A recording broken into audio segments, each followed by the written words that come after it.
So welcome to Biology with Medico. So I'm here for explaining the new topic that is double circulation. तो double circulation को पढ़ने के पहले अपन जो important information है जो डबल सर्कुलेशन को समझने के लिए इंपॉर्टेंट है उसको देखेंगे।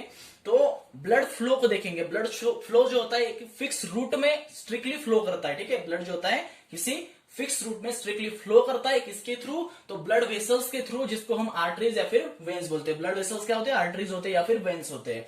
देन ईच आर्टरी और वेन, तो आर्टरी और वेन के बारे में थोड़ी इन्फॉर्मेशन देख लेते हैं। तो 3 लेयर से मिलकर बनी होती है। आर्टरी या फिर वेन जो होती है वो 3 लेयर से मिलकर बनी होती है।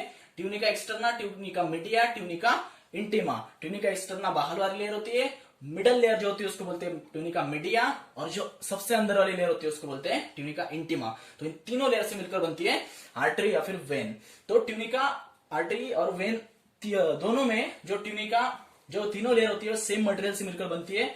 तो ट्यूनिका इंटीमा जो है वो स्क्वामस एंडोथेलियम से मिलकर मतलब स्क्वामस एंडोथेलियम से बनती है। ट्यूनिका मीडिया स्मूथ मसल्स और इलास्टिक फाइबर से बनती है। और ट्यूनिका एक्सटर्ना जो बनी होती है किससे मिलकर बनी होती है? कनेक्टिव टिश्यू और कोलेजन फाइबर से मिलकर क्या बनी होती है? Tunica externa. ठीक है, नेक्स्ट इंपॉर्टेंट इन्फॉर्मेशन जो डिफरेंस है आर्टरी और वेन के बीच में होता है, tunica media is thin in veins. तो वेन्स में ट्यूनिका मीडिया जो होती है थीन होती है आर्टरीज के कंपैरिजन में, कंपेयर टू आर्टरीज। ठीक है, तो ट्यूनिका मीडिया जो होती है वो थीन होती है वेन्स में कंपेयर टू आर्टरीज। नेक्स्ट अभी अपन डबल सर्कुलेशन को स्टार्ट करते हैं। तो डबल सर्कुलेशन अभी स्टार्ट करते हैं। तो डबल सर्कुलेशन जो होता है उसको डबल सर्कुलेशन ही क्यों बोलते हैं? क्योंकि हार्ट से 2 बार ब्लड पास होता है। ठीक है, इस वजह से उसको डबल सर्कुलेशन बोलते हैं। मतलब अपने हार्ट से एक कार्डियक साइकिल में 2 बार ब्लड पास होता है। ठीक है, तो सर्कुलेशन डबल सर्कुलेशन बोलते हैं। ये पल्मोनरी सर्कुलेशन होता है, सिस्टमिक सर्कुलेशन। ये जो सर्कुलेशन एक पाथवे दिख रहा है हार्ट से निकल के फिर हार्ट में, इसको बोलते हैं पल्मोनरी सर्कुलेशन। ठीक है, और ये दूसरा पाथवे यहां से लेकर यहां तक, मतलब हार्ट से निकल के ही नीचे से यहां तक, उसको बोलते हैं सिस्टमिक सर्कुलेशन। इस 2 पार्ट में जो सर्कुलेशन डिवाइडेड होता है अपना डबल सर्कुलेशन।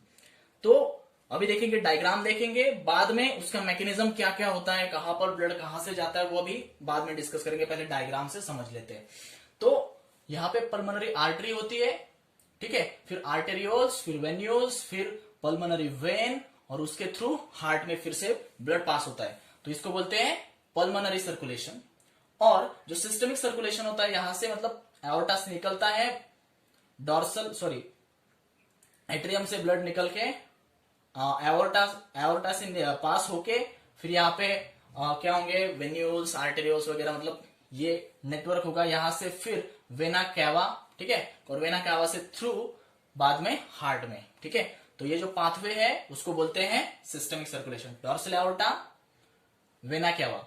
ठीक है, पल्मोनरी आर्टरी, पल्मोनरी वेन, और वहां नीचे जो ब्लड जाएगा वो बॉडी पार्ट्स को ब्लड प्रोवाइड किया जाएगा। उसको अच्छे से डिस्कस करेंगे। पहले डायग्राम समझ लीजिए। ठीक है, डायग्राम आपको समझ में आ गया। फिर हमने एक देखा था कि आर्टरी और वेन के मतलब ल्यूमेन में हमने बोला था कि जो ट्यूनिका मीडिया होता है वो थीन होता है कंपेयर टू आर्टरी के ट्यूनिका मीडिया के कंपैरिजन में। तो ये वेन का ट्यूनिका मीडिया है, थीन है, आपको दिख रहा है, और जो आर्टरी का ट्यूनिका मीडिया होता है वो थिक होता है वेन के कंपैरिजन में। और ये ल्यूमेन जो होता है इसकी वजह से आर्टरी का छोटा होता है और जो वेन का ल्यूमेन होता है वो बड़ा होता है। तो अभी अपन डिस्कस करेंगे मैकेनिज्म ऑफ, मतलब जो एक्चुअल प्रोसेस होता है, मतलब कहां से ब्लड कहां पे पास होता है वो डबल सर्कुलेशन का देखेंगे अपन। अभी अपन डिस्कस कर रहे हैं पल्मोनरी सर्कुलेशन एग्जैक्टली क्या होता है, मैकेनिज्म कैसा होता है, और जो सिस्टमिक सर्कुलेशन होता है उससे बस ब्लड जो होता है वो कैसे कहां से पास होता है। उसके पहले जो हमने डायग्राम देखा था उसमें जो पल्मोनरी सर्कुलेशन था वहां पर जो लंग्स था, मतलब पल्मोनरी जो आर्टरी होती है उसके बाद में ब्लड जो होता है लंग्स से पास होता है, और लंग्स से निकलकर ब्लड जो होता है पल्मोनरी वेन में जाता है। वो मैकेनिज्म अभी देख रहे हैं अपन। ठीक है, तो डायग्राम में इतना रह गया था। तो पल्मोनरी सर्कुलेशन में ब्लड जो होता है राइट वेंट्रिकल से ब्लड बाहर जाता है।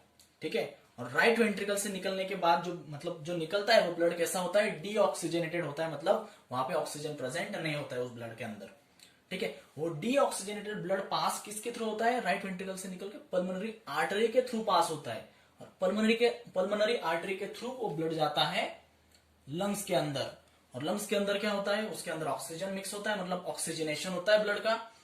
फिर ऑक्सीजनेटेड जो ब्लड होता है लंग्स से निकलकर पल्मोनरी वेन के थ्रू कहा जाता है लेफ्ट एट्रियम के अंदर। तो लेफ्ट एट्रियम में जो ब्लड है वो अभी ऑक्सीजनेटेड है। तो ये हो गया एक पार्ट, उसको बोलते हैं पल्मोनरी सर्कुलेशन, मतलब हार्ट से निकलकर फिर हार्ट के अंदर ब्लड गया है। और ये बाद में देखते हैं सिस्टमिक सर्कुलेशन, फिर लेफ्ट एट्रियम से स्टार्ट होता है। तो लेफ्ट एट्रियम में ब्लड जो होता है वो ऑक्सीजनेटेड होता है, क्योंकि वो लंग्स के थ्रू ऑक्सीजनेशन उसका हुआ था, ठीक है। तो ऑक्सीजनेटेड ब्लड जो होता है लेफ्ट एट्रियम से एओर्टा के थ्रू कहा जाता है network of arteries, arterioles and capillaries. तो आर्टरीज होते हैं और फिर आर्टेरियोल्स, ठीक है। तो यहां पे आर्टेरियोल्स आना चाहिए। तो आर्टरीज होते हैं, आर्टेरियोल्स और कैपिलरीज। इसके थ्रू जो होता है बॉडी पार्ट्स में जो ब्लड होता है वो डिस्ट्रीब्यूट किया जाता है, क्योंकि जो ऑक्सीजन होता है या फिर कुछ न्यूट्रिएंट्स होते हैं बॉडी को रिक्वायर्ड होते हैं, तो बॉडी को ब्लड के थ्रू जो ऑक्सीजन और न्यूट्रिएंट्स होते हैं प्रोवाइड करे जाते हैं। और जो बॉडी पार्ट से जो मतलब हार्मफुल सब्सटेंसेस होते हैं जैसे कि CO2 हो गया, उसको ब्लड के अंदर लिया जाता है। तो उसकी वजह से ब्लड जो होता है वो डीऑक्सीजनेटेड हो जाता है, और वो डीऑक्सीजनेटेड ब्लड जो होता है वो फिर वेन्यूज, वेन्स और वेना कावा के नेटवर्क के थ्रू कहा जाता है राइट एट्रियम में, ठीक है।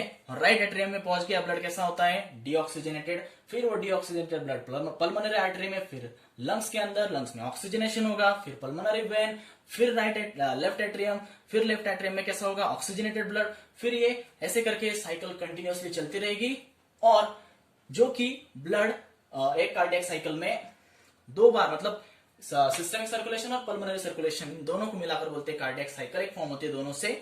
और एक कार्डियक साइकिल में जो कि 2 बार ब्लड हार्ट से बाहर जाता है और अंदर आता है, इसकी वजह से उसको डबल सर्कुलेशन भी बोलते हैं।